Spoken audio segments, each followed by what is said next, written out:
चलिए, इसमें आपको ये कुछ शुरू की स्लाइड्स आपकी मिस हो गई थी, वो मैं फिर से डिस्प्ले कर दे रही हूँ।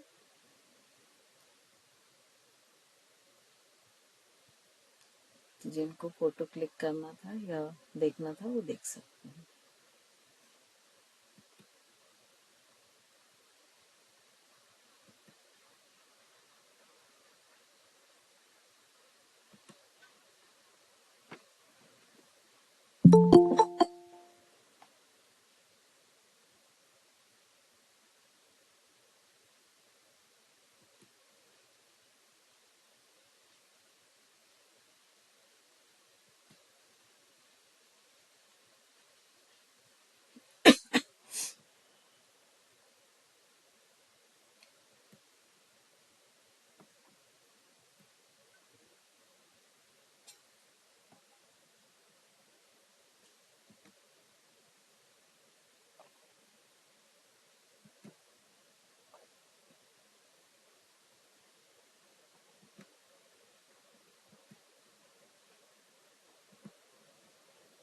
आई थिंक अब हो गई होंगी सभी की। मैम एक मिनट प्लीज, पिक्चर वाले होल्ड कीजिए।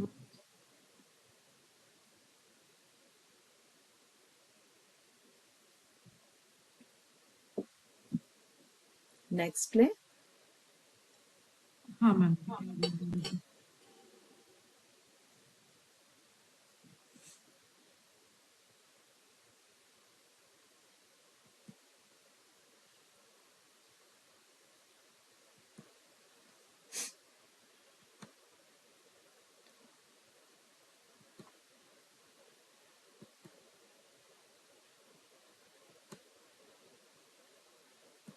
ये तो एंडिंग की है, तो इस समय तो आई थिंक सभी आ गए होंगे। अब हम आते हैं पंचकोश। ठीक है, तो सबसे पहले ये मुझे बताएं कि पंचकोश के बारे में किसको क्या जानकारी है। कोई भी जानता है क्या पंचकोश के बारे में? अगर किसी को भी मालूम है तो अनम्यूट करें अपने आप को और बताएं। मैडम मैं बताऊं? हाँ बिल्कुल। मैम ये पंचकोश में हमारे सबसे पहले आता है ये अन्नमय कोश। हमें जैसे हम साधना के पथ पे हम चलते हैं तो सबसे पहले हम अपनी अन्नमय कोश पे यानी अपने भोजन पे हम काम करते हैं कि हमारा आहार कैसा होना चाहिए। फिर उसके बाद हम प्राणमय कोश पे काम करते हैं, जो हमारा सेकेंडरी स्टेप होता है। और फिर थर्ड मनोमय कोश, जो हमारे मणिपुर चक्र से संबंधित होता है।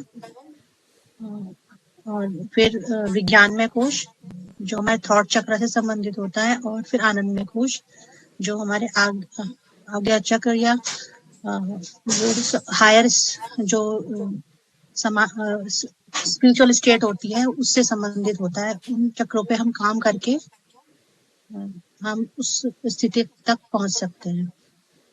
Very good, thank you Anushri जी।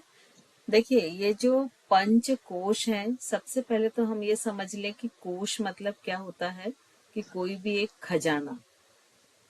हम ज्यादातर किसी चीज का जब एक साथ बहुत सारी क्वांटिटी में स्टोर किया जाए तो उसे हम कोश कहते हैं। ठीक है, तो यहाँ पर ये जो 5 कोश हैं, ये कुछ पर्टिकुलर चीजें हैं जिनको वहां पर स्टोर किया जाता है और उस स्टोर किए हुए जगह को एक कोश का नाम दिया गया है। तो ह्यूमन बॉडी में 5 ये कोश पाए जाते हैं और ये 5 कोश बिल्कुल कैसे हैं? ये एक से शेप के हैं, सिर्फ इनमें साइज का डिफरेंस होता है।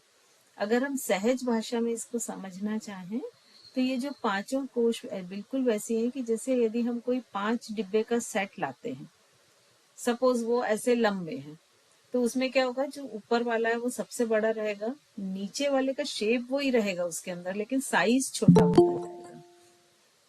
तो बिल्कुल ही जैसे उन बॉक्सेस को हम फिर से एक के अंदर एक करके रीपैक करते हैं, बिल्कुल उसी कंडीशंस में ह्यूमन बॉडी के अंदर ये 5 कोश मिलते हैं जिनके शेप सेम होते हैं, सिर्फ इनके साइज डिफरेंट होते जाते हैं। और ये पांचों कोश एक के अंदर एक पाए जाते हैं। अब ये जो पांचों कोश हैं, इन पर अभी प्रेजेंट में बहुत अधिक काम चल रहा है। बेंगलोर में एस व्यासा है और इसके अलावा भी ईशा फाउंडेशन है। इन सब जगह पर, मुंगेर में बिहार स्कूल ऑफ योगा, सभी में लगभग पंचकोश पर ही काम चल रहा, क्योंकि पंचकोश को प्योर कर लेना मतलब फिजिकल, मेंटल, सभी तरह से पूरी कंप्लीटली डिटॉक्स हो जाना और एक कंप्लीट हेल्थ को अचीव कर लेना। तो जो ह्यूमन है वो हमेशा से ये चाहता है कि मैं पूरी तरह से स्वस्थ रहूं, किसी तरह से कोई भी बीमारी ना हो, चाहे वो फिजिकल हो चाहे मेंटल हो। और इसी संदर्भ में ये जो इन पांचों कोशों पे बहुत सारे डॉक्टर्स, बहुत सारे साइंटिस्ट काम कर रहे हैं लगातार, और कोशिश ये है कि बीमारी के आने के पहले ही उसे रोक लिया जाए या बीमारी के सही कारणों का पता करके उसको पूरा जड़ से निकाल दिया जाए कि व्यक्ति फिर से एक हेल्दी लाइफ स्टाइल को पा सके। ये दो टारगेट को लेके बहुत सारे रिसर्च चल रहे हैं।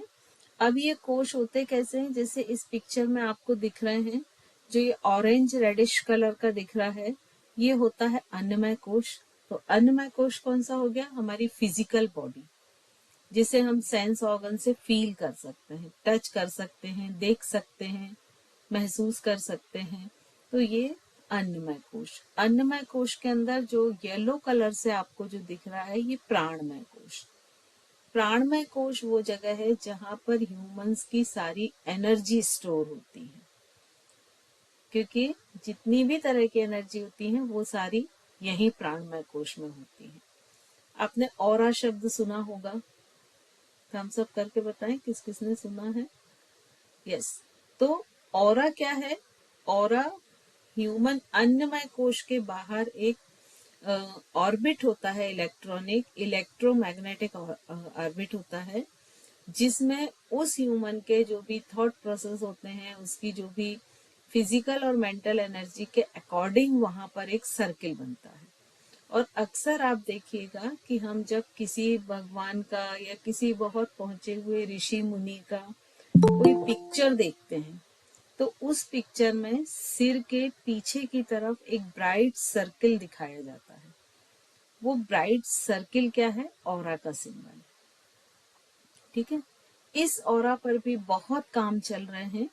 और ये जो ऑरा है, ये हर व्यक्ति के जो उसका नेचर होता है, जो उसके थॉट प्रोसेस होते हैं, उसकी जो फिजिकल एनर्जी होती है, उसकी जो मेंटल एनर्जी होती है, उसकी जो स्पिरिचुअल एनर्जी होती है, उनके अकॉर्डिंग इसकी डेंसिटी, कलर, सारी चीजें उस पर डिपेंड करती हैं।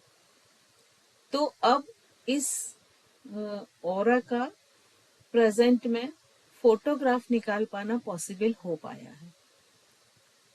तो एक कैमरा है जिसको कीलियोग्राफी कैमरा कहते हैं, उस कैमरे से इस ऑरा की फोटो निकाली जाती है और उसको एनालिसिस किया जाता है कि कहाँ पर डेंस है कितना, कहाँ ब्राइटनेस कितनी है, कहाँ कलर्स क्या हैं। उन सब को एनालिसिस करके ये दिया जाता है कि वो व्यक्ति कब किस जगह उसको बीमारी हो सकती है क्या, क्योंकि ऑरा के बारे में बहुत सारी चीजें, ऐसा कहा जाता है कि जहां पर मान लीजिए किसी एक व्यक्ति को एक राइट हैंड में कोई बीमारी आने वाली है या एब्डोमेन में बीमारी आने वाली है, तो लगभग 6 महीने पहले से उस हिस्से की जो एनर्जी है उसकी ब्राइटनेस कम होने लगेगी, उसके कलर्स डल होने लगेंगे। तो जो साइंटिस्ट नई रिसर्च कर रहे हैं वो क्या कर रहे हैं कि जब वहां वो जो डल हो रहा है, एनर्जी की डेंसिटी कम हो रही है, वहीं पर एक्स्ट्रा एनर्जी फिल करके और बीमारी को वहीं रोक दिया जाए, है ना। इवन यहाँ तक कहा जाता है कि जब किसी की डेथ होने वाली होती है तो लगभग 6 महीने पहले से उसका पूरा ऑरा जो है वो डल होने लगता है, उसकी ब्राइटनेस धीरे धीरे धीरे धीरे कम होने लगती है। तो ये जो ऑरा है इसके लिए रिस्पॉन्सिबल क्या है? डॉली जी, किलियनग्राफी कैमरा। और ये जो प्राणमय कोश है ये पूरा रिस्पॉन्सिबल है उस ऑरा के लिए, क्योंकि वो एनर्जी से बनता है और एनर्जी के लिए कोश कौन सा है? प्राणमय कोश। फिर प्राणमय कोश के अंदर ये जो एक सी ग्रीन या सी ब्लू कलर जो भी आप बोलेंगे, ये जो दिख रहा है ये मनोमय कोश है। मनोमय कोश कहाँ है? जहां पर मनुष्य का मन रहता है, मतलब उसकी इच्छाएं, उसकी आकांक्षाएं, उसके संस्कार, ये सारी चीजें कहाँ मिलेंगी? मनोमय कोश में। उसकी थॉट प्रोसेस, उसके इमोशंस, सारी चीजें यहाँ मिलेंगी। फिर मनोमय कोश के अंदर ये जो ब्लू कलर का दिख रहा है ये है विज्ञानमय कोश। विज्ञानमय कोश में क्या होता है? उस व्यक्ति की इंटेलिजेंस, बुद्धि। लेकिन वो बुद्धि कौन सी होती है? ये बाह्य बुद्धि नहीं है। वो बुद्धि होती है कि जब उसके अंदर से ये क्वेश्चन शुरू होने लगे कि मेरे यहाँ आने का लक्ष्य क्या है, मैं क्यों आया हूँ, मेरी क्या उपयोगिता है, मैं कहाँ से आया हूँ, मेरा अंत कहाँ है, मैं कैसे इसे इम्प्रूव कर सकता हूँ। मतलब जो स्पिरिचुअल जो इंटेलिजेंस है वो जब जागने लगे तो ये क्या होता है? विज्ञानमय कोश। और ये जो सबसे अंदर सबसे छोटा बना हुआ है ये है आनंदमय कोश। तो आनंदमय कोश में ऐसा माना जाता है कि ह्यूमन सोल रहती है, और अगर आनंदमय कोश में वो अपने प्योर फॉर्म में रहती है। तो अगर सोल का प्योर फॉर्म हम लें तो उसके पास सिर्फ आनंद होता है, अनंत आनंद जिसको हम बोलते हैं। वहां पर और दुख, दर्द या और भी किसी चीज का कोई स्पेस नहीं होता है। तो इसीलिए इसका नाम आनंदमय कोश रखा गया है। लेकिन इसके ऊपर जब विज्ञानमय कोश होता है, मनोमय कोश होता है, प्राणमय कोश होता है, और ये दूषित होते जाते हैं, तो वैसे वैसे जो आनंदमय कोश में आत्मा है उसके ऊपर कवरिंग होती जाती है, और उसका जो तेज है, उसका जो आनंद है, वो उस कवर के पीछे हाइड होता जाता है। ठीक है, तो ये जो पंच कोश है ये उनका बेसिक कॉन्सेप्ट है। अब हम आगे देखते हैं कि ये जो पंच कोश होते हैं, हमने त्रिशरीर अभी पढ़े नहीं है, वो आपके कोर्स में नहीं है, लेकिन फिर भी मैंने इंक्लूड किया है क्योंकि वो भी एनाटॉमी का एक पार्ट है।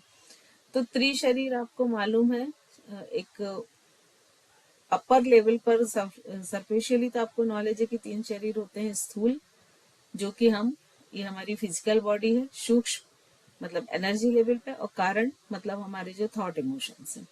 तो ये 3 शरीर होते हैं। तो अगर हम यहाँ देखें तो प्राणमय और आनंदमय कोश, ये दोनों, प्राणमय कोश होता है स्थूल शरीर, सॉरी, आनंद अन्नमय कोश होता है स्थूल शरीर, इसको करेक्ट कर लें। जो अन्नमय कोश होता है वो स्थूल शरीर होता है। प्राणमय कोश, मनोमय कोश और विज्ञानमय कोश ये सूक्ष्म शरीर होता है। और कारण शरीर क्या होता है? आनंदमय कोश। तो इस तरह से ये जो चक्रास हैं ये त्रिशरीर से भी जुड़े रहते हैं। अब अगर हम इनमें फंक्शन देखें तो क्या क्या होगा? अन्नमय कोश जो है वो पूरा एनाटॉमिकल होता है, कि उसमें हम ब्लड को देख सकते हैं, बोन को देख सकते हैं, जितने मसल्स हैं उनको देख सकते हैं। फिर जब हम प्राणमय कोश आते हैं तो ये फिजियोलॉजिकल होता है, मतलब वो जो एनाटॉमी है वो जिस तरह से फंक्शन कर रही है। अब जैसे ब्लड है, ब्लड के जो हीमेटोनिन है उसमें ऑक्सीजन जुड़कर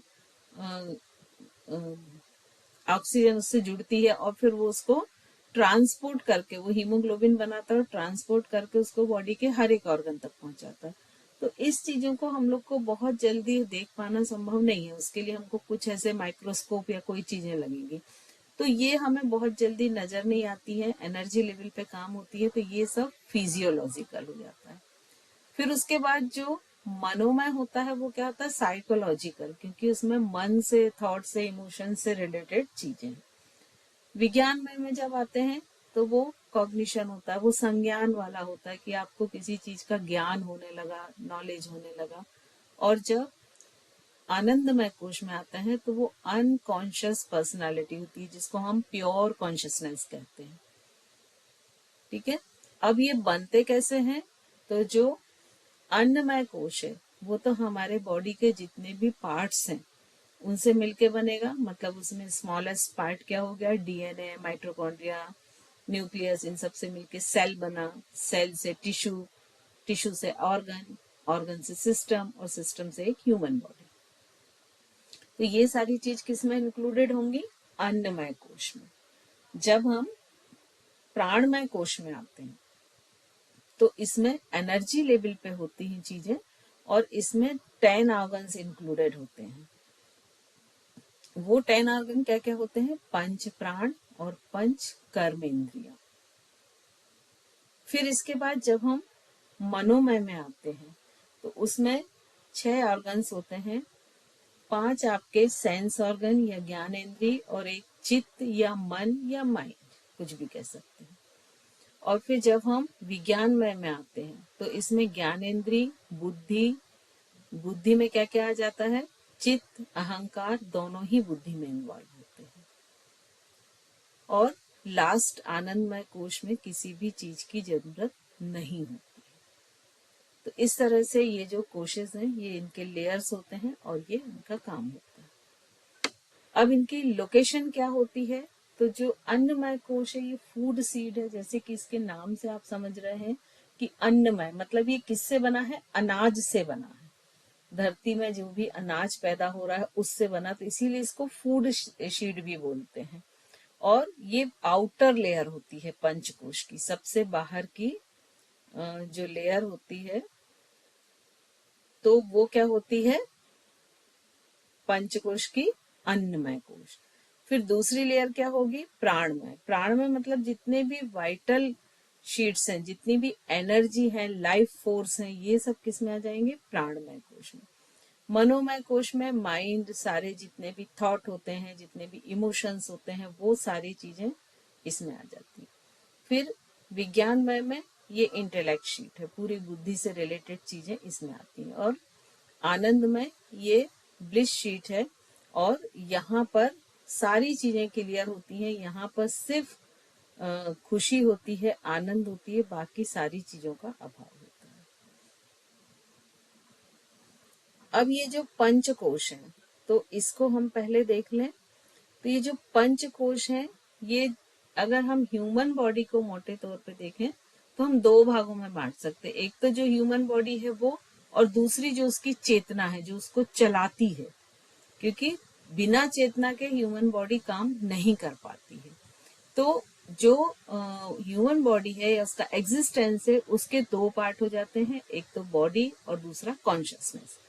इसके अलावा इसमें पंच तत्व आकाश, वायु, अग्नि, जल, भूमि, इनसे ये पूरी निर्मित है। और ये जब तक पांचों तत्व बैलेंस होते हैं तब तक ह्यूमन बॉडी हेल्दी रहती है और वेलबींग रहती है।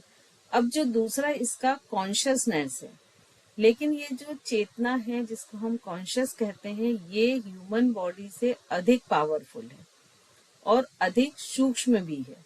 और ये जो मानव की चेतना है जब वो प्योर फॉर्म में रहती है, तो जब हम उसको आत्मा कहते हैं, ये 5 लेयर्स में कवर्ड रहती है, और वो ही क्या कहते हैं?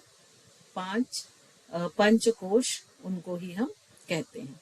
और ये तो हम देख चुके हैं कि भंडार को कहते हैं, और ये 5 भंडार हैं, और इनसे 5 अलग अलग तरह की दिव्य संपदाएं हम प्राप्त कर सकते हैं। अब इस तरह से ये जो पंचकोश हैं, तो ये जैसे फूड स्ट्रीट है, इसमें अभी तक हमने जो पढ़ा उसका एक समराइज है कि वो जो फूड स्ट्रीट है वो फिजिकल बॉडी है, और उसको हम इम्प्रूव कैसे कर सकते हैं, उसको ऊपर कैसे उसके लेवल को ऊपर कैसे उठा सकते हैं? आसन और स्टेबिलिटी के द्वारा। फिर जो प्राणमय कोश है वो पूरे एनर्जीज हैं, एनर्जी बॉडी है। इसको प्राण एनर्जी, जो हम प्राणों पे काम करते हैं वो, और ये वाइटिलिटी के लिए ये रिस्पॉन्सिबल होती है, और इसके लिए सबसे अच्छा तरीका होता है प्राणायाम। फिर मनोमय कोश है, ये माइंड से रिलेटेड है, mind, thought, emotion, mental body है ये। और ये इसका जो एरिया है, क्षेत्र, वो क्या हो जाता है? माइंड या मानस हो जाता है, और इससे क्लैरिटी आती है। और इसको हम इम्प्रूव किससे कर सकते हैं? मेडिटेशन से, प्रत्याहार से, है ना, इनसे कर सकते हैं। फिर विज्ञान में ये विजडम एरिया है, इंटेलेक्ट बॉडी होती है ये। और यहाँ पर बुद्धि का निवास होता है, और ये इसकी क्वालिटी या गुण क्या होता है, विजडम होता है। फिर आनंदमय कोश है, ये ब्लेस्ड बॉडी है, और ये यहाँ पर सिर्फ आनंद की ही उपस्थिति होती है। तो अब हम सबसे पहले देखते हैं अन्नमय कोश। तो अन्नमय कोश जो है वो सबसे अपर लेयर जो है वो कौन सी है, अन्नमय कोश है। और यहाँ अन्न से अर्थ क्या है कि जो भी पृथ्वी से अनाज पैदा होता है उससे ये कोश जो है वो पोषित होता है, उससे उसकी ग्रोथ होती है, उसी से वो बनता है, उसी से उसका डेवलपमेंट होता है, और सबसे अंत में ये वापस उसी धरती में मिल जाता है। तो ये इस लेयर की खासियत है कि ये अनाज के द्वारा ही इसकी ग्रोथ होती है, इसका डेवलपमेंट होता है, और जब डाउनफॉल होता है धीरे धीरे, और अंत में जब इस शरीर की एनर्जी या ये शरीर मृत हो जाता है तो वापस ये उसी पृथ्वी के साथ मिल जाता है। और चूंकि ये अनाज से ही पूरा पोषित होता है इसलिए इसको अन्नमय कोश कहते हैं। अब ये जो अन्नमय कोश है ये बाहरी परत है, और इसका काम क्या होता है कि जो भी फिजिकल बॉडी है उसको पोषण देना, उसकी ग्रोथ करना, उसको हेल्दी रखना, और उसका प्रॉपर डेवलपमेंट करना। तो ये जो पूरा कोश है ये किससे बना होता है, पृथ्वी, जल, अग्नि, वायु और अंतरिक्ष, ये जो पंच महाभूत हैं उनसे मिलके ये बनता है, और अन्न से ये पोषित होता है। फिर उसके बाद में यहाँ पर पृथ्वी में जितने लोग भी रहते हैं, जो भी मनुष्य रहते हैं, वो सब किससे, अनाज से ही बनते हैं, और अनाज से ही उनका पालन पोषण होता है। वो अनाज को खा के ही अपनी लाइफ को आगे बढ़ाते हैं, और सबसे आखिरी में जब उनका इस अन्नमय कोश की मृत्यु होती है तो वो इसी पृथ्वी में विलीन हो जाते हैं। तो अगर इस तरह हम देखें कि जितने भी प्राणी हैं, मानव है इस धरती पे, सबका जन्म से लेके मृत्यु तक पूरा संबंध किससे चलता है, जो स्थूल शरीर या अन्नमय कोश है उसका शुरू होना और वापस विलीन होना दोनों ही अन्नमय कोश पे डिपेंड होता है। और बहुत सी जो उस शरीर के अंदर जो एनर्जी रहती है, जैसे प्राणमय कोश है, मनोमय कोश है, वे अंत में भी, मृत्यु के बाद भी इस अनाज में या इस पृथ्वी में विलीन नहीं होते हैं। और ये जो कोश होते हैं, चार कोश, ये जब भी दूसरा जन्म होता है या दूसरी बार वो पृथ्वी पर आता है तो ये जो चारों कोश हैं ये इस शरीर से निकल के उस शरीर में चले जाते हैं, लेकिन अन्नमय कोश नहीं जाता है। अब जब अगर हम इसको साइंस के पॉइंट ऑफ व्यू से देखें तो ये जो अन्नमय कोश है ये साइंस में इसको मैटर कहा जाता है। तो मैटर का मतलब होता है कि जितनी भी बॉडी में हार्मोन्स हैं, मसल्स हैं, बोन है, डाइजेस्टिव सिस्टम है, ब्लड है, लिम्फ है, ये सारी चीजें मैटर में आता है, और ये सारी चीजें अन्नमय कोश में होती हैं। लेकिन यहाँ पर जब हम बहुत इसको थोड़ा डीप में लेते हैं तो अन्नमय कोश के भी दो रूप होते हैं, पांचों कोश के दो रूप होते हैं, एक तो स्थूल, एक सूक्ष्म। तो ये जो सूक्ष्म रूप इसका होता है वो ये जो मसल्स है, फ्लैश है, बोन है, इनसे अलग हटके होता है। ठीक है, तो होता क्या है कि जो अन्नमय कोश है उसमें जितनी भी विकृतियां होती हैं, कई बार ऐसा होता है कि किसी, मान लीजिए बहुत ऐसी कोई डिजीज हुई या ऐसी कोई प्रॉब्लम हुई और उसके कारण किसी व्यक्ति की डेथ हो गई, तो वो तो उसके अन्नमय कोश के स्थूल रूप के साथ चली जाती है, लेकिन उसका सूक्ष्म रूप उससे ग्रसित नहीं होता है, प्योर रहता है वो, है ना। अब जो अन्नमय कोश है उसको हम अच्छा कैसे रख सकते हैं, तो उचित आहार, संयम, चिकित्सा, शल्य क्रिया, व्यायाम, मालिश, इन सब के द्वारा हम जो अन्नमय कोश है उसको हेल्दी रख सकते हैं। और इसको डिटॉक्स करने के लिए हम क्या कर सकते हैं, उपवास, आसन, सत्व शुद्धि, तपश्चर्य, ये सारी चीजें यहाँ पर ली जाती हैं। अब सेकंड हम आते हैं प्राणमय कोश। तो जैसे कि हमने बात की कि प्राणमय कोश क्या है, मतलब जो भी एनर्जी है वो सब एनर्जी लेवल किस में आएगा? प्राणमय कोश में। तो प्राणमय कोश क्या होगा? मतलब व्यक्ति में जो भी एनर्जी है, जो भी उसमें एक स्फूर्ति है, मोटिवेशन है, या मोशंस हैं, या उसमें एक बहुत उत्साह है, वो सारी चीजें किस में आ जाएंगी? इस प्राणमय कोश के अंतर्गत। तो प्राणमय कोश है वो लाइफ फोर्स का प्रतीक होता है, और व्यक्ति के जीवित होने का जो सिंबल है वो यही प्राणमय कोश होता है। और इसमें प्राणमय कोश में ही वायु, प्राण वायु जिसको हम कहते हैं, वो इसी के अंतर्गत आती है। तो यदि योग के अकॉर्डिंग हम देखें तो इसमें 5 मुख्य प्राण और 5 उप प्राण, मतलब इस तरह से टोटल 10 प्राण इसके अंतर्गत आते हैं। तो ये जो प्राणमय कोश है ये एनर्जी का कोश है, यहाँ एनर्जी रहती है। और ये जो एनर्जी है, तो योग आयुर्वेद के हिसाब से ये माना जाता है कि ह्यूमन बॉडी में 72,000 नाड़ियां हैं, और ये पूरी 72,000 नाड़ियां जो हैं ह्यूमन बॉडी में पूरी तरफ फैली हुई हैं, और इन नाड़ियों से ही ये एनर्जी जो है वो एक जगह से दूसरी जगह में जाती है, ट्रांसपोर्ट होती है। फिर ये जो प्राणमय कोश है ये मन को शरीर से जोड़ता है, और प्राणमय कोश को हम कंट्रोल में या उसको और अधिक उत्कृष्ट कैसे कर सकते हैं? प्राणायाम के जो, या ब्रीदिंग एक्सरसाइज जिनको हम कहते हैं, उनसे हम इस कोश को और अधिक सकारात्मक बना के इसको परिष्कृत कर सकते हैं, या इसके इफेक्ट्स को बढ़ा सकते हैं, इसे हायर लेवल पे लेके जा सकते हैं।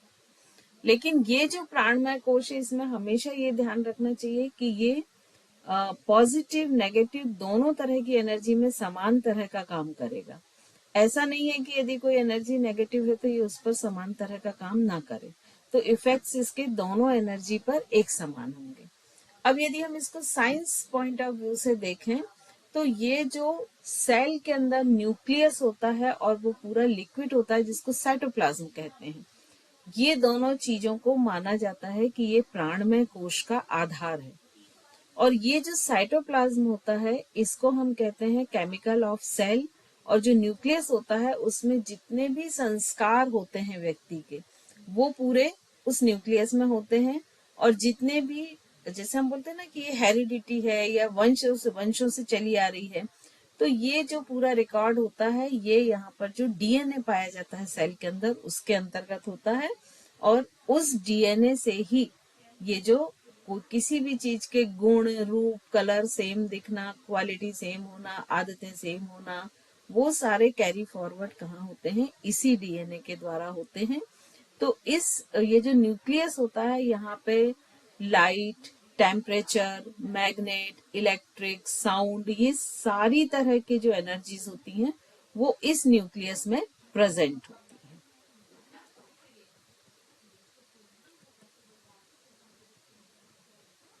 तो ये जो कोश है इसको जो साइंटिस्ट ने नाम दिया है वो ह्यूमन बायो इलेक्ट्रिक रहता है। ये इसका एनर्जी फॉर्म कैसा होता है? ये बायो इलेक्ट्रिक होता है, और ये बहुत सारे सूक्ष्म, क्योंकि एनर्जी जो होती है वहां से हम उसको नेकेड आई से नहीं देख सकते हैं, तो यहाँ पर ये सूक्ष्म शरीर आ जाता है, और ये बहुत सारे इलेक्ट्रॉन, प्रोटॉन और बहुत से जो माइक्रो ऑर्गन्स होते हैं वो इसमें शामिल होते हैं।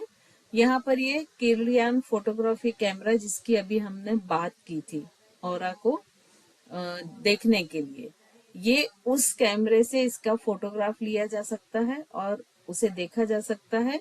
और इसको फाइन कैसे कर सकते हैं, इसको हायर कैसे ले जा सकते हैं? प्राणायाम, बंध, मुद्रा, ये सारे जो योग के साधन है इनके थ्रू इसको हाई लेवल पे ले जा सकते हैं। तो ह्यूमंस में जितनी भी एनर्जी दिखाई देती है, कॉन्शियसनेस दिखाई देती है, या उसके बहुत अधिक वो पैशन दिखाई देता है, ये सब जो भी वाइटल फोर्स दिखाई देता है, लाइफ फोर्स दिखाई देता है, हीलिंग एनर्जी दिखाई देती है, ये सारी चीजें जो हैं वो इसी कोश में होती हैं। और यही कोश होता है कि जो व्यक्ति के साहस, दृढ़ संकल्प या निश्चय वो कितने पावरफुल होंगे वो डिसाइड करता है। और वो ये कोर्स ही डिसाइड करता है कि व्यक्ति के फेस पर कितना ओज होगा, कितना वो मिलनसार होगा, कितना अधिक उसका कॉन्शियसनेस लेवल होगा, ये सारा चीजें इसी कोश पर डिपेंड करता है। अब हमने प्राण की बात की थी कि प्राणमय कोश में प्राण रहते हैं। तो 5 तो मेन प्राण होते हैं, वो कौन कौन से होते हैं? प्राण, उदान, व्यान, समान, अपान। ये 5 मुख्य प्राण पाए जाते हैं। अब ये जो मुख्य प्राण होते हैं, इनका एरिया और फंक्शन क्या क्या होता है? जो प्राण होता है वो चेस्ट रीजन में पाया जाता है और इसका काम होता है हार्ट, ब्रीदिंग से रिलेटेड। ब्लड सर्कुलेटरी सिस्टम और ब्रीदिंग से रिलेटेड जो सिस्टम होते हैं उनको, उनके फंक्शन को एसोसिएट करना, रेगुलेट करना, मैनेज करना, ये सब काम प्राण का काम होता है। फिर आता है अपान। तो जो अपान प्राण है वो रहता है पेल्विक रीजन में, मतलब नाभि से लेके थाई जॉइंट तक। और इसका रिलेशन किससे होता है? पूरा रिप्रोडक्टरी और एक्सक्रीटरी सिस्टम से। मतलब यदि मॉर्निंग में हम मान लीजिए फ्रेश होते हैं और जो एक स्टूल बॉडी से बाहर आता है वो किस प्राण के कारण आता है? अपान प्राण का। यदि हम प्रॉपर यूरिनेशन कर सकते हैं तो किसके कारण कर सकते हैं? अपान प्राण के कारण। इवन जब डिलीवरी होती है नॉर्मल, तो जो बेबी को बॉडी से बाहर पुश करता है वो भी अपान प्राण होता है। तो इसीलिए जब नेटल योग लेते हैं आसन वगैरह, तो उसमें ये चीज बहुत ध्यान रखी जाती है कि 9 मंथ के पहले 8 मंथ तक कोई भी ऐसे आसन, मुद्रा या क्रिया नहीं कराई जाती है जो अपान प्राण से रिलेटेड हो या अपान प्राण को स्ट्रॉन्ग करे। लेकिन 9th मंथ में टोटल वही आसन, वही मुद्रा या वही क्रियाएं कराई जाएंगी जो अपान प्राण को स्ट्रॉन्ग करे, जिससे कि जब नॉर्मल डिलीवरी हो तो अपान प्राण जितने स्ट्रॉन्ग रहेंगे बेबी उतना जल्दी बाहर की तरफ पुश हो जाएगा। फिर आते हैं समान प्राण। तो प्राण और अपान के बीच का जो गैप होता है, मतलब डायफ्राम से लेके नेवल तक का, ये होता है समान प्राण। और ये किससे होगा? पूरा डाइजेस्टिव सिस्टम से एसोसिएट होगा। उसके जितने भी फंक्शन हैं उनको प्रॉपर रेगुलेट करेगा और उनको प्रॉपर ढंग से डाइजेशन को करेगा। फिर उदान प्राण जो है ये गले से लेके सिर तक रहता है और ये बॉडी बैलेंस और स्पीच पर काम करता है। और व्यान जो होता है ये रेस्ट कंप्लीट बॉडी में फैला हुआ होता है और उन फंक्शन से ये एसोसिएट होता है जो पूरी बॉडी में फैले हुए होते हैं, जैसे blood circulatory system, nervous system, lymphatic system, इन सब से ये कोरिलेट होता है। अब ये जो पंच प्राण हमने बात की, फिर पंच उप प्राण भी होते हैं। अब वो पंच उप प्राण कौन कौन से होते हैं? नाग, कूर्मा, कृकल, देवदत्त और धनंजय। तो जो नाग है ये स्नीजिंग और ब्लैंचिंग के लिए यूज होता है, मतलब ये मुंह और गले से रिलेटेड होता है। कूर्मा जो होता है ये आंख से रिलेटेड होता है, ये आंख की पलकों का झपकना, उसके अंदर का जो मॉइस्चर रहना है, आंसू बहना, उन सबको ये कंट्रोल करता है। कृकल जो होता है ये थ्रोट, गले से होता रहता है। तो जो भी भूख, प्यास या हम यॉर्निंग जवाई लेते हैं तो वो सारी चीजों को एक्टिवेट या कंट्रोल कृकल करता है।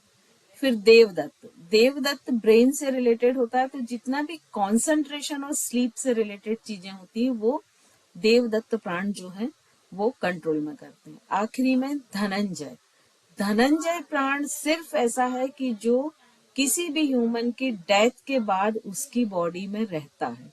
रेस्ट सारे 9 प्राण जो हैं वो ह्यूमन की जब किसी की डेथ हो जाती है तो वो ये 9 प्राण निकल जाते हैं। लेकिन आखिरी में धनंजय प्राण जो होता है वो डेड जो बॉडी होती है उसके साथ भी रहता है। और इसका काम क्या होता है कि उस बॉडी को डिस्ट्रॉय करना, मतलब धीरे धीरे बॉडी को अंदर से डिस्ट्रॉय करना, उसके बाद बॉडी धीरे धीरे फूलती है, वो सारा काम इसका होता है। तो इस तरह से ये बॉडी में 10 प्राण्स होते हैं जो काम करते हैं। आई थिंक आज हम इतना ही लेते हैं।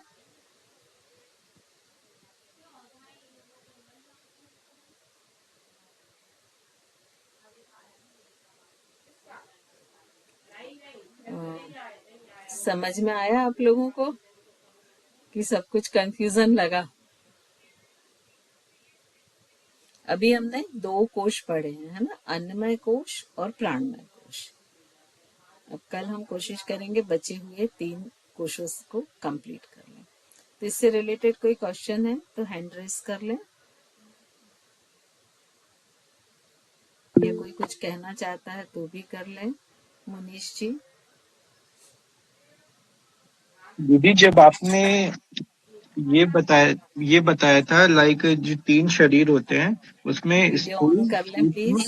और ओके ओके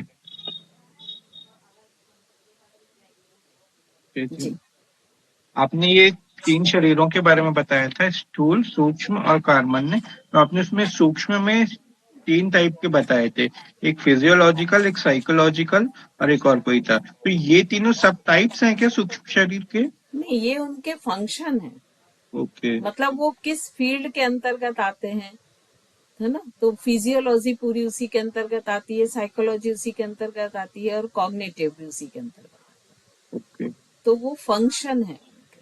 ओके तो मतलब जो है शरीर उसके 3 अलग अलग ये फंक्शंस हो गए ऐसा? हाँ, ये 3 फंक्शन सूक्ष्म शरीर के अंतर्गत आते हैं। ओके। और एक और क्वेरी थी कि जब हम जैसे जैन फिलोसफी में 10 प्राण के बारे में पढ़ते हैं, 5 इंद्रिय और फिर वो श्वासोच्छ्वास, और ये फिर 10 प्राण, मतलब वैसे तो ये दोनों का थोड़ा सा। देखिए, आपको हर सब्जेक्ट को अलग रखना ओके पड़ेगा, ओके है ना, क्योंकि यहाँ हम जो पढ़ रहे हैं पूरा योग के अकॉर्डिंग पढ़ रहे हैं। तो हमेशा क्या होता है कि जब हम दर्शन बदलते हैं ना, ये योग दर्शन ओके है ना। तो योग दर्शन में जैसे प्रकृति और पुरुष द्वैत माने जाते हैं, लेकिन जैन दर्शन में जीवात्मा और परमात्मा जी माना जाता है ना। तो वो हमको हर दर्शन के स्पेसिफिक होते हैं, तो हमको वो उसी हिसाब से पढ़ना पड़ेगा। तो जो योग दर्शन है उसमें टोटल 10 प्राण माने जाते हैं, जिसमें से 5 मैन होते हैं और 5 उपप्राण। Thank you. वेलकम। चलिए नेक्स्ट, अनम्यूट करें अपने आप को। मैम, जिस तरह से हम अपने सेंटर्स को एक्टिवेट कर सकते हैं उस तरह से ओरा को भी एक्टिवेट कर सकते हैं क्या?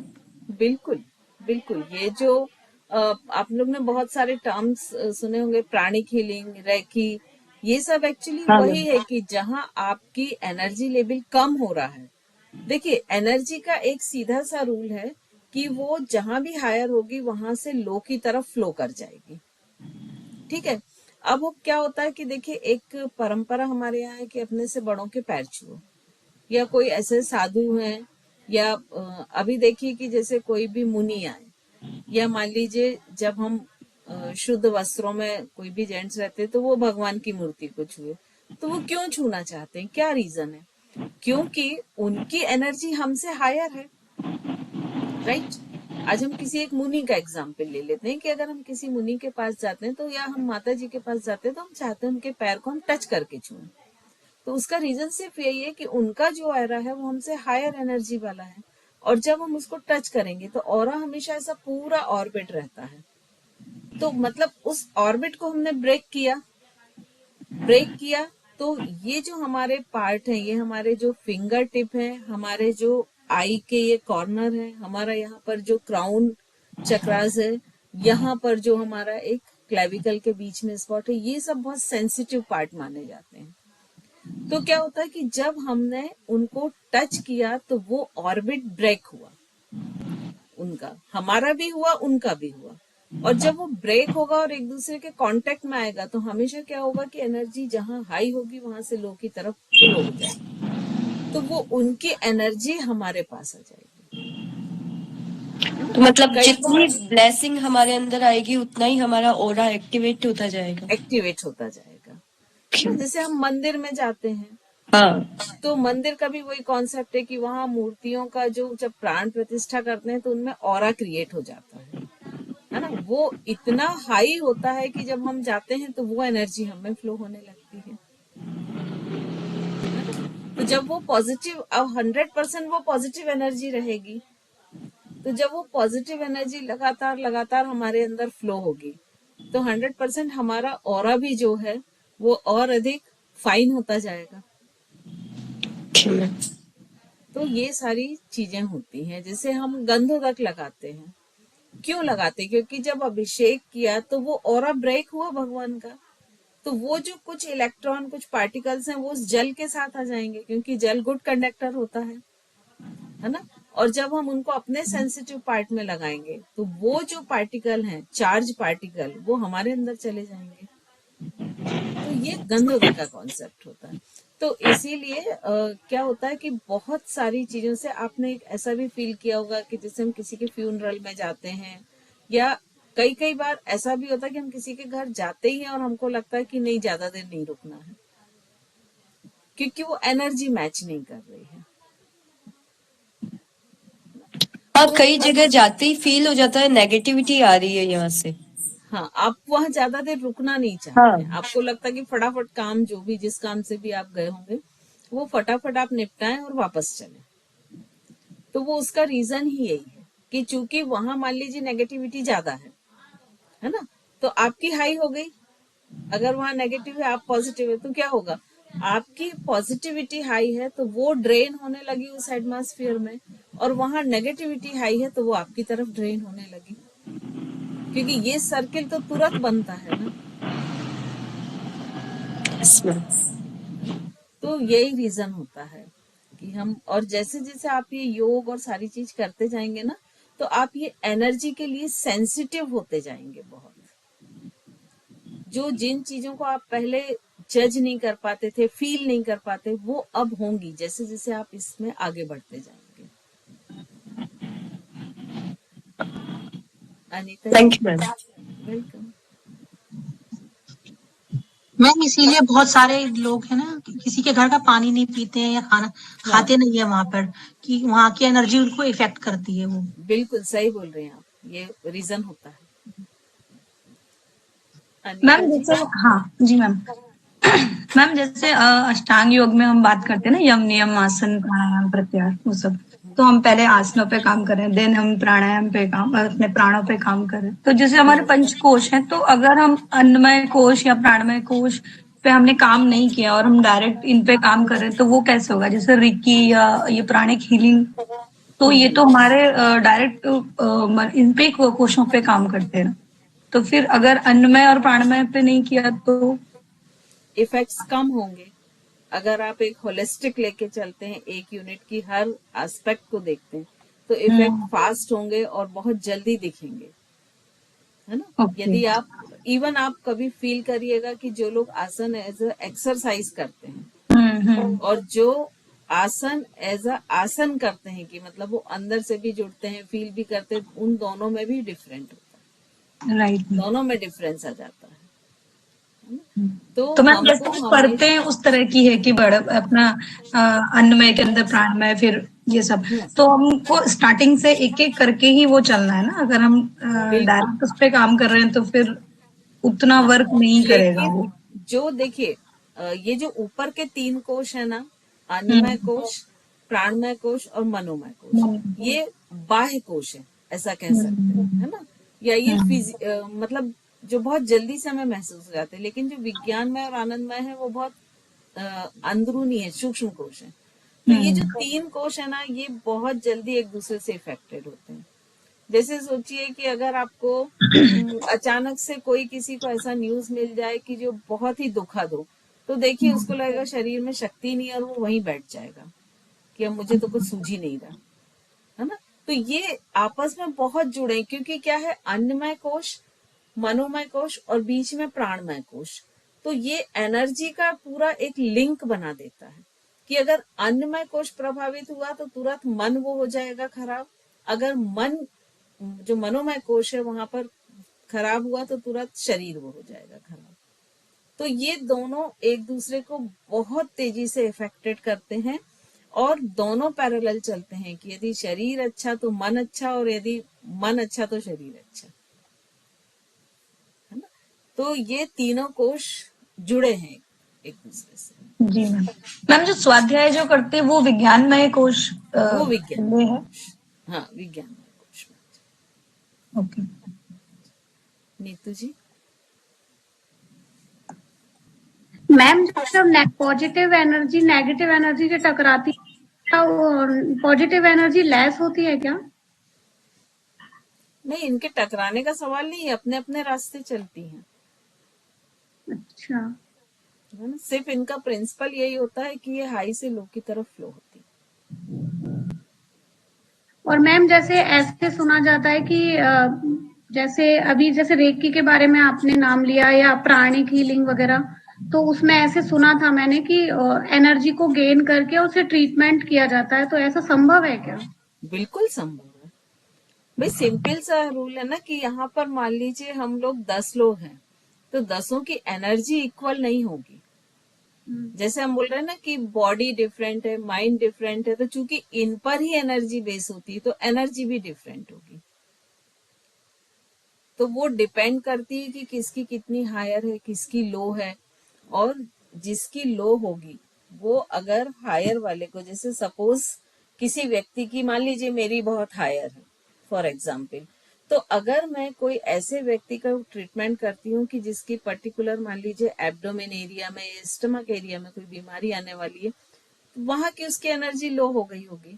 और अगर मैं वहां हाथ रखूंगी तो चूंकि मेरी हायर लेवल पे है, तो यहाँ दोनों चीजें होंगी, मेरी हायर एनर्जी उसमें जाएगी लेकिन उसकी नेगेटिव एनर्जी मेरे में भी आएगी। तो मुझे पहले वो प्रोटेक्ट करना पड़ेगा, क्योंकि कोई भी इस चीज का खास ध्यान रखें कि जब भी हम लोग ऐसा कोई भी प्रोसीजर करते हैं एनर्जी से रिलेटेड, तो पहले एक प्रोटेक्शन लेते हैं, उसके बाद ही वो प्रोटेक्शन यूज करके फिर करते हैं। अदरवाइज चूंकि वो नेगेटिव हायर है, हम नेगेटिव लो है, तो वो नेगेटिव हमारे अंदर आएगी। ठीक है, तो बिना उसके डिटेल जाने, बिना प्रोटेक्शन लिए, शील्डिंग लिए हम वो चीजें नहीं करते। मैम तो कोई जैसे हम किसी से रेकी करवा रहे हैं और हमारी एनर्जी उससे ज्यादा पॉजिटिव है, तो वो क्या हमारी पॉजिटिव एनर्जी भी लेते हैं? बिल्कुल जाएगी आपकी पॉजिटिव यदि है तो ये एनर्जी वाली चीजें मतलब हमारी पॉजिटिविटी भी जा सकती है, नेगेटिविटी तो जाती ही है पर पॉजिटिविटी भी जाएगी। हाँ, इसीलिए हम लोग क्या करते हैं, क्योंकि देखिए पॉजिटिव एनर्जी को यदि हम रोक देते हैं तो हमारी भी वहां नहीं जाएगी। तो मैम तो ये चीजें हमें तो आती नहीं है ना, जैसे हम रेकी करवाने बैठ गए तो। लेकिन जो रेकी करता है ना उसको ये तुरंत फील हो जाती है। जो ग्रैंड मास्टर वगैरह होते हैं ना, उनको तुरंत फील हो जाती है। मैम ये जो तिलक लगाने का कॉन्सेप्ट है ना कि हम अपने यहाँ आगे चक्र पे तिलक लगाते हैं, तो उससे कहते हैं कि वो हमारी जो पॉजिटिव एनर्जी है वो बाहर नहीं जाती है, या सामने वाला हमारे आगे चक्र को उसको ब्रेक डाउन नहीं कर सकता है, क्योंकि कोई भी प्रोटेक्शन है वहाँ ये एक तरह प्रोटेक्शन से, के लिए तिलक लगाया जाता है यहाँ पर। प्रोटेक्शन है वो भी एक हाँ, और कोई भी जैसे गुरु या कोई भी है ना, उस वो यहाँ पर ही हमें जैसे वो देते हैं हाँ, इसीलिए शक्तिपात आज्ञा वगैरह, यहाँ चक्र पर को, लगाकर अंगूठा लगाकर यहाँ देते हैं, तो वो यही आज्ञा सेंटर चक्र होता है को वो। आज्ञा चक्र को इसीलिए गुरु चक्र भी कहा जाता है हाँ, कई जगह। तो इस यहाँ पर हाथ नहीं लगाने देना चाहिए मतलब हर किसी को, यहाँ इसलिए यहाँ पर तिलक लगाते हैं। सही बोल रहे हैं आप, बिल्कुल सही बोल रहे हैं। जी, और किसी के हैं क्या कोई क्वेश्चन? मैम मेरा क्वेश्चन ये था, ये जो हमारे पंचकोश हैं, तो इसमें से जो सबसे ज्यादा क्रूशियल है वो कौन सा है, कि लाइक जिसको अगर हम मेंटेन कर लें तो सारे बाकी के अपने आप उससे मेंटेन, ऐसा कुछ है क्या जिससे हम अगर मेरे अकॉर्डिंग बोले, मतलब ये मेरा ओपिनियन है, तो मनोमय कोश। यदि आप अपने इमोशंस और थॉट्स को कंट्रोल कर लें तो हर चीज आपके कंट्रोल में रहेगी, है ना। मैम वही सबसे वो मुश्किल सबसे है। टफ काम है। अभी भी जैसे 10 लोग बैठे हैं तो उसमें से हो सकता है कि 5 फिजिकली यहाँ हो लेकिन मेंटली ना हो। तो सबसे अच्छा जो पहली चीज सीखनी चाहिए वो ये सीखनी चाहिए कि जिस समय फिजिकली आप जहाँ हो वही मेंटली हो। ये एक पहला लेसन रहता है कि अगर आप ये चीज सीख जाते हैं तो भविष्य में फिर आप आगे इम्प्रूव करने लगते हैं। लाइक अगर हमने मनोमय को कोश कर लिया तो मतलब जो बाकी के हैं हम उन सबको क्योंकि बैलेंस वो करके चल सकते सेंटर हैं। है, एक तो सेंटर है। यस। दूसरा क्या है कि मनोमय कोश यदि आपने मान लीजिए फाइन कर लिया तो वो ऑटोमेटिक एनर्जी को फाइन करेगा, तो ऑटोमेटिक जो अन्नमय कोश है वो फिर फाइन होगा। अंदर की तरफ यदि जाएं तो यदि आपने उसको पॉजिटिव एटीट्यूड में बहुत हाई कर लिया तो ऑटोमेटिक वो एक अच्छे रास्ते पर ही जाएगा, तो आपकी बुद्धि को अच्छे रास्ते पे लेके जाएगा। और जब आप ऊपर जाएंगे तो आनंदमय कोश की तरफ ही आपकी यात्रा होगी। मैम इसको कैसे सही कर सकते हैं, थोड़ा ऐसे? एक्चुअली इसके लिए ना मेडिटेशन होते हैं, लेकिन वही चीज है कि या तो मेडिटेशन का आप साइंस समझिए कि क्या होता है पूरा, उसके बाद करिए। और दूसरी चीज ये होती है कि मेडिटेशन के पहले हमको अन्नमय कोश को स्ट्रांग बनाना ही बनाना पड़ता है। प्रॉब्लम क्या होती है कि जैसे मेडिटेशन में हमको मान लीजिए आधे घंटे बैठना है, तो आपकी बॉडी को अलाउ करना चाहिए ना कि आप आधे घंटे तक एक मूर्ति के जैसे बिना हिले बैठ सके, है ना। तो वो चीज अभी जैसे आप लोग 2 मिनट का करके देखें, किसी भी मेडिटेटिव पोज में बैठे या चेयर में बैठे तो वैसे ही टिक के बैठ जाए, स्पाइन स्ट्रेट कर लें, आंखें बंद कर लें, दोनों हाथों को ध्यान मुद्रा में रख लें। करें, करके देखेंगे तभी आपको अनुभव होगा। स्पाइन स्ट्रेट कर लें, जहां बैठे हैं वहीं पर बस स्पाइन स्ट्रेट, दोनों हाथ ध्यान मुद्रा में, आंखें बंद। अब यहां से मैं टाइम काउंट कर रही हूँ, ठीक है। आपको 2 मिनट तक एफर्ट करना है कि आपका जो फोरहेड है, फोरहेड मतलब आईब्रो से लेके जहां से हेयर लाइन शुरू होती है, वो जो हिस्सा है जिसको हम माथा बोलते हैं, उसके कोई भी मसल्स मूव ना करें। सिर्फ आपको इतनी कोशिश करना है अगले 2 मिनट तक।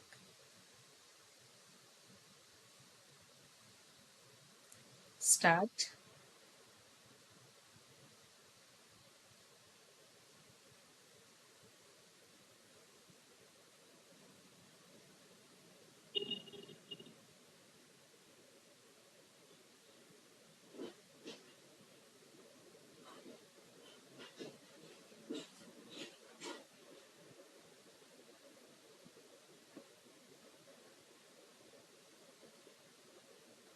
Thirty second complete.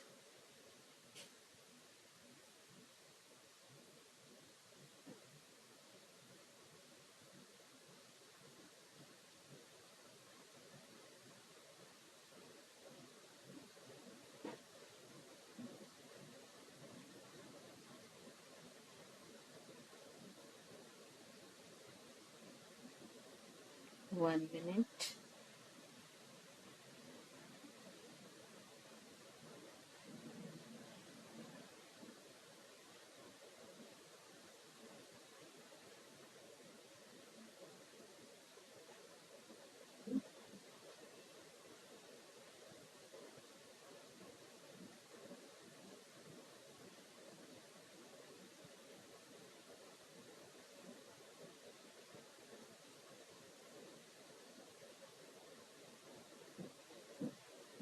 धीरे से वापस आए, दोनों पाम्स को रब करें, अपनी आंखों पर लगाएं, फेस को टच करें।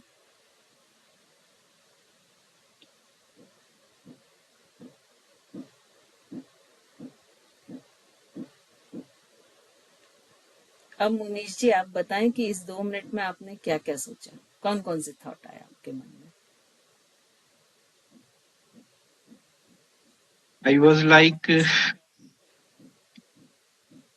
मतलब ये आ रहा था कि मेडिटेशन ऐसा है तो इससे और क्या क्या इसमें हो सकता है, इसको और कैसे स्ट्रेंथन कर सकते हैं, ये मतलब इस कॉन्सेप्ट को और मतलब कितने डीप में 2 जा मिनट सकते हैं। तक आपके थॉट प्रोसेस टोटल कंट्रोल थे, क्योंकि आप जहां थे वहीं रहे, जी है ना। मतलब आप मेडिटेशन कर रहे थे और आपके थॉट्स भी उसी पे थे। जी ऐसा नहीं था कि हम मेडिटेशन कर रहे हैं और हम सोच रहे हैं ऑफिस में क्या हो रहा होगा या किचन में क्या हो रहा है।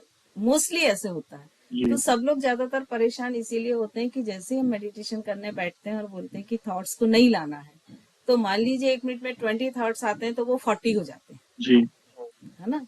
तो आज हुए क्या, नहीं किसी के हुए, है ना। तो ये जो मेडिटेशन है ये सही ढंग से सीख के करना, तब वो इम्प्लीमेंट होगा आपके मनोमय कोश पर। और जब वो मनोमय कोश को डिटॉक्स कर देगा, क्योंकि फर्स्ट स्टेज तो वही होगी कि जो हमारे टॉक्सिन से बरसों पुरानी चीजें जमी हुई हैं वो सब चीजें बाहर निकले। जब वो डिटॉक्स होगा फिर वो दोनों तरफ काम करना शुरू करेगा। दीदी लास्ट क्वेश्चन, इसको बिल्कुल हम बिल्कुल इसको हम अपने लेवल पे लाइक एकदम एज एन बिगिनर कि चलो जैसा एकदम एक्सपर्टाइज है वैसे नहीं मिल सकता, तो अपने लेवल पे कैसे कि डेली थोड़ा थोड़ा कुछ करें जिससे हम मतलब उसके बिल्कुल। बस लेकिन उसके पहले यह है कि उसके साइंस को समझें कि हम जी वो किस तरह से कर रहे हैं, क्यों कर रहे हैं, क्योंकि ये बहुत डीप नॉलेज जी है ना। तो उसको जितना समझेंगे, मेरी एक बुक भी है इसमें, साइंस बिहाइंड द मेडिटेशन, आप चाहे तो वो भी पढ़ सकते हैं, श्योर श्योर हिंदी में बिल्कुल। है, अमेजोन पे और इस पे अवेलेबल है, तो आप वो भी पढ़ सकते हैं चाहे तो। और उसमें काफी कुछ दिया है, और मैं तो हुई प्रेजेंट, जब जो पूछना चाहे तो आप बिल्कुल। बिल्कुल पूछ सकते तो मैं ये कि अभी जैसे मैं शुरू करना चाहूँ तो उसको कैसे स्टार्ट कर सकता हूँ कि सो दैट हैं। जैसे अभी किया, कि बस थोड़ा किसी भी टाइम थोड़ा बैठ के अपने थॉट्स को कंट्रोल करो ऐसा। थोड़ा सा, हाँ, उसको टाइम ड्यूरेशन फिर धीरे धीरे बढ़ाएं, ओके, है ना। अभी तो थैंक हमने यू। बहुत कम समय के लिए किया था, राइट। चलिए, और कोई क्वेश्चन है क्या?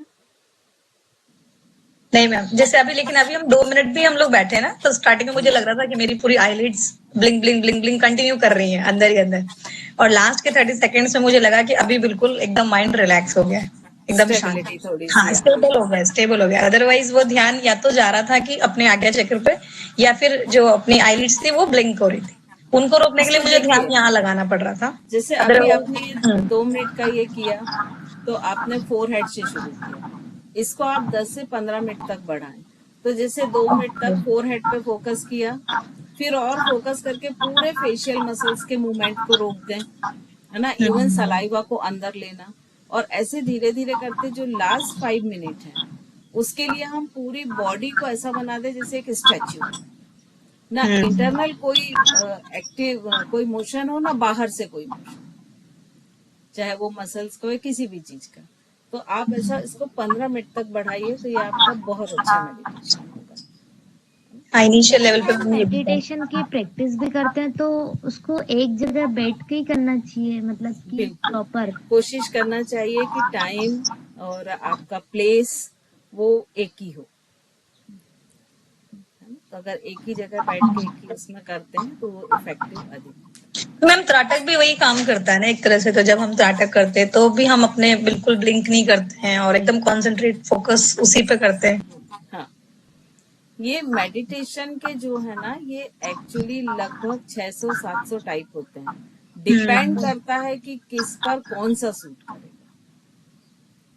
वो भी देखा जाता है कि किस पर क्या सूट करेगा, उसके अकॉर्डिंग फिर उसको कराते हैं, तब उसके रिजल्ट्स अच्छे मिलते मैं क्राफ्ट होते हैं वो कौन से कोष में होते हैं हमारे? हैं। रिपीट कीजिए। चक्र होते हैं ना, 7 चक्रास, वो कौन से कोष में होते हैं? अभी तो हमने पढ़ा था कि जो हमारा चक्र आएंगे ना, तब हम वो भी पढ़ेंगे, वो भी अलग अलग होते हैं। तो थोड़ा सा वेट करिए, बहुत सारी अच्छी अच्छी चीजें मिलने वाली है ना। वो आई ओपनिंग बोलते हैं ना, कि ऐसा तो सोचा भी नहीं था, ऐसा भी होता है। तो थोड़ा थोड़ा सा वेट करिए, सारी चीजें मिलेंगी आपको। तो मैम थोड़ी थोड़ी प्रैक्टिकल क्लास भी हमारी उसमें भी मैम कराइए ना, थोड़ी सी मेडिटेशन वगैरह की, थोड़ा सा अगर फिजिकल हो कभी। जाए फिर हाँ, बता। Yes yes. मैम आप मेडिटेशन क्लास भी लेते हैं? नहीं, एक्चुअली वैसे नहीं लेती हूँ, लेकिन लास्ट बैच ने रिक्वेस्ट किया था, तो फिर उनने 3 मंथ का एक कोर्स डिजाइन करके, जो अभी सेकेंड ईयर में ना वो लोग बहुत अधिक इंटरेस्ट लेने वाले, तो उनने थेरेपी कोर्स भी मेरे से 3 मंथ का डिजाइन करके करवाया था, और मेडिटेशन भी। मैम हम भी तो ज्वाइन करना चाहते हैं, हमें भी बता दीजिए।